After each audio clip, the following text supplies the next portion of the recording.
mich unterstützen wollt, könnt ihr einfach hier auf meinen Kanal gehen. Hier erstmal bei allen hier ein Abo dalassen. Danach könnt ihr auf Videos gehen. Hier, wenn ihr mich unterstützen wollt, das ist jetzt öffnet sich das hier. Jetzt könnt ihr hier Nachricht, Franken, Euro, wie auch immer, nach Spenden, wenn ihr unterstützen wollt. Dann mein WhatsApp-Kanal, kann ihr direkt drücken, weil sonst ist mein Chatverlauf von so.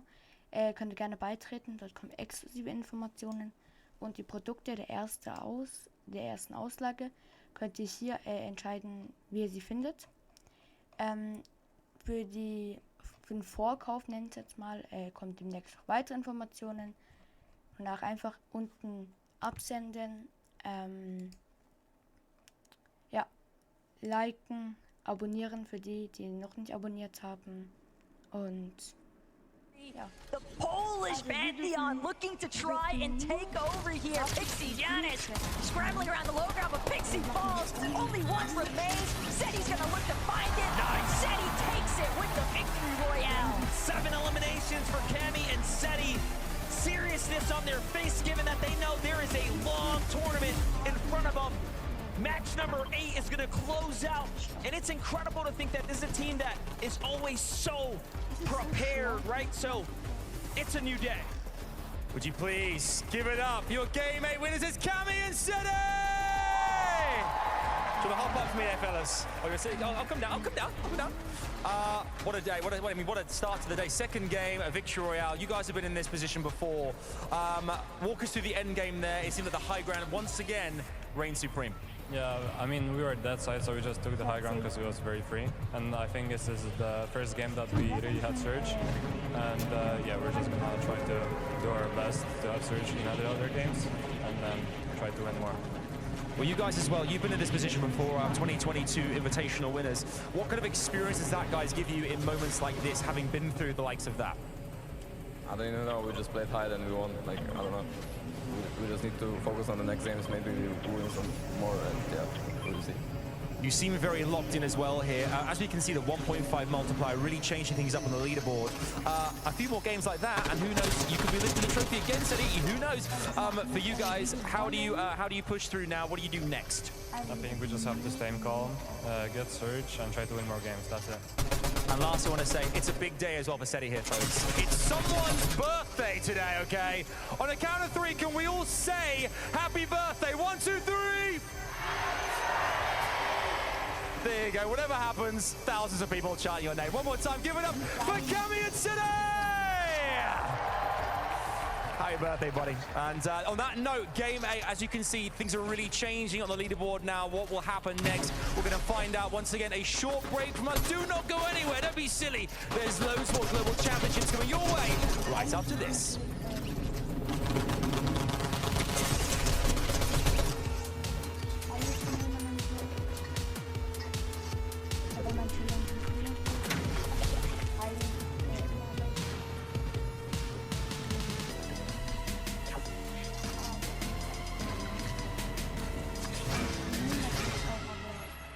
Waffen halt.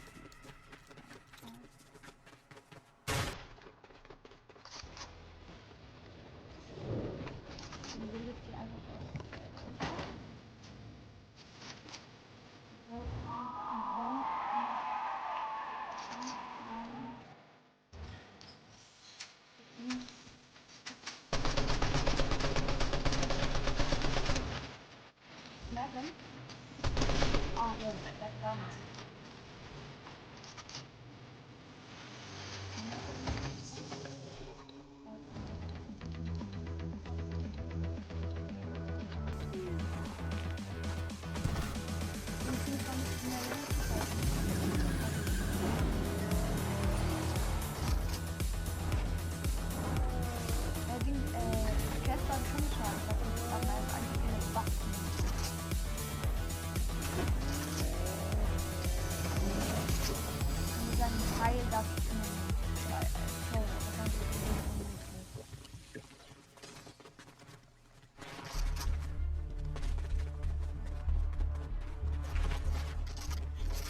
Wir wollen es doch nicht zu schwer machen, aber diese Arena ist schon perfekt.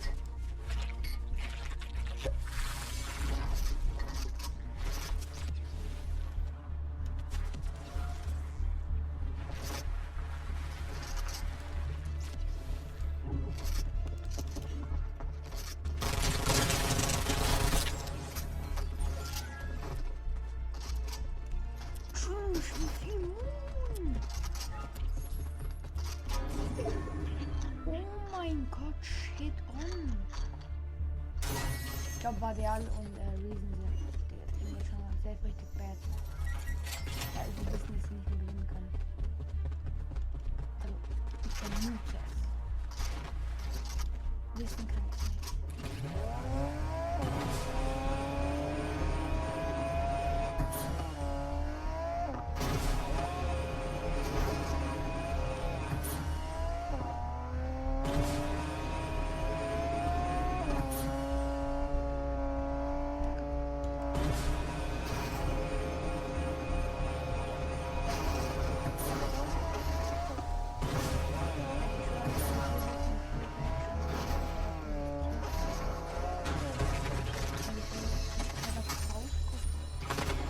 Hello and welcome back to the FNCS game number 2 on the day, 8 overall.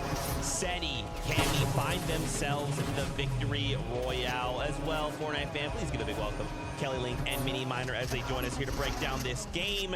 I cannot believe how insane this game went for the duo. I mean, when we saw kind of the new season, we thought, wow, low mobility. This really seems like this could be Cammy and Seti's season, especially when we had the lackluster performance from Major 3. And then day 1, it was a bit of a disappointment, but they are here to show up now from the high ground, taking absolutely crazy shots onto some of the biggest names on the low. Yeah, and it's something that we spoke about on the desk yesterday. This team have the potential to take high. I think if you're a traditional Fortnite viewer, maybe you haven't watched for the last few years, you might think, oh, this is a sort of low ground consistent duo, right? That never play high. No, that's not the case. These guys have learned how to play high these last few years, and of course they can pull it out when they need it. The zone really worked in their favor for them this game. We saw them setting up. Of course, it went all the way back over the Mount Olympus mountain. We saw Queasy and Thomas as well on the front side trying to set up for height, but with the way that zone pulled back, there was only one team that could take height. I love there after that when they just sat back down, just leaned back in the chair. That's right, everybody. We're going to take that in. You watched it right. We got ourselves a victory royale. I love as well him just calling out, you know, hey, we got dead side. We had our surge in check. A lot of these duos are still having those issues, right? Trying to manage Storm Surge. Yeah, I mean, honestly, taking advantage of kind of that early high ground where they were able to kind of get those tags that they need from around the lobby, and then using it, seeing where the zone is pulling on that Mount Olympus south side mountain, where obviously, if you get the high ground, you pretty much control the rest of the lobby. Yeah, 100%. And what's most surprising to me about this is actually their first win of the entire chapter. So it's like, how have Cammy and Seti not managed to get wins? It hasn't been their most amazing chapter overall, but this is going to give them that huge boost of confidence, because I was looking on the leaderboards going into this game, they were quite low down there. I think it was like sort of top 40 area. So this is going to boost them up in the standings. It's going to boost their confidence as well. And I hope to see more from this duo like that. Also, what better birthday gift than to get a victory royale? Not bad. On the global stage. Why not? Happy birthday to you, Seti. We got to talk about a couple things here, like Peterbot and Poyo. Now 2 games that they've had a really difficult start, which is, again, it just feels so uncharacteristic, especially after yesterday. You know, Minnie at the top of the show asked me, Kelly, what do you want to see today? And I said, you know, I want it to be a close game when we get to game 12. But I don't know if I necessarily meant this. I don't know if I meant our top team to go down twice without any points except for a few elimination points. And honestly, I'm wondering if it's just due to these rotations that they were dealing with, the over-aggression that we see from Peterbot and Poyo a lot. Also, getting kind of third-party time and time again has just been such a struggle for them. Yeah, they're struggling with their heals, I think. They're getting into a lot of these fights, not necessarily finishing them off, getting to use their own heals or having to use their own heals. And we saw it right there. Poyo went down first, and it was actually Sky that got the knock credit for that. So he actually did the knock. Sky Score was saying, right, let's go into the storm. But then they saw that little knocked Poyo on their screen. They thought, right, you know what? This is going to be a 2v1 against Peterbot. We then get the best medallion in the game. We get the best weapon in the game. It's worth a fight there. But of course, they didn't quite close out the fight in the end. Speaking of uncharacteristic, using the armored walls to box up, probably potentially to revive Poyo, but unfortunately knocking Poyo out of the box instead. And I mean, I'm just guessing it's nerves. Obviously going down game 1 was a bit of a upset for them, and maybe those nerves they need to shake off for game 3. That's right, that's right. I actually want to take it back to this boxing up of a moment, right? We actually have a listen from that exchange. Let's see how this went. I'm just getting the most unlucky loot of all time. We might need the bunker, bro. 79 alive. We could actually, see if Whites should go back. If we don't get whites, we're dead, by the way. No heals. No whites. You get any? You get any? No. No, we need to go now. Yeah, we still need more whites. We're gonna go northeast like to the pad that you did. I need to pop my own shit. Wait, he just killed you. There's bandages under that I can use. 6 armor, yeah. Okay. Get the armor, get the armor. Yo, I'm on the other wall, I'm on the No, man. Get it out. I'm dead, bro.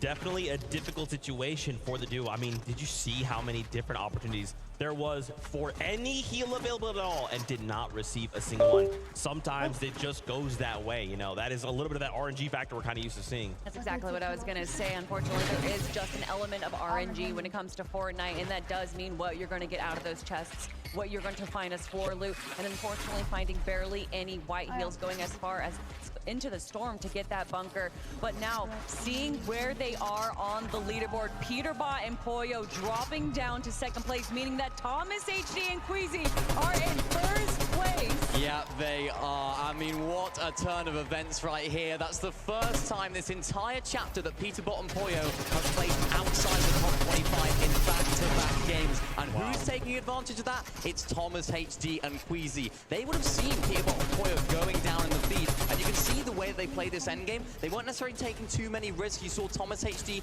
playing out those med kits towards the end. We saw him sort of poised for height as well just before that sort of 9 stone started to pull, and unfortunately it didn't quite work out for them. They were in the prime position for it, and of course, as we know, Cammy and Seti ended up coming out on top there, but it was this moment right here, Thomas just squeezing out as many placements as possible, 6th place in the end. It's not an amazing game, it's not a first place like we saw in the game number 1, but it's a very, very good game to overtake that first place spot. And honestly, with the lack of materials that they had at the end game there, they played it perfectly. Yeah. They stayed to the low, they stayed back so that everyone that was staying in the front of zone where all that chaos is in the low and middle ground would not be affecting them. But of course, when you get down to just 6 teams, eyes are everywhere and you will eventually be caught out. But still, with what they were given in that game, Queasy and Thomas played that so well.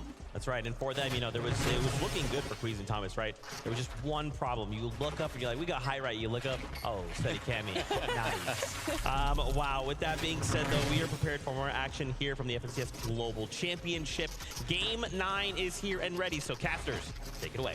Yeah, you know, this is the dream for us as talent, watching this all play out and things starting to get close as we get to the final moments. Look, everybody from a spectator point of view wants to see some close finishes, but Peterbot and Pollo, I kind of want to see them bounce back because we heard it from Peterbot on the call, just the most unlucky loot of his life. But let's see what Match 9 might have in store.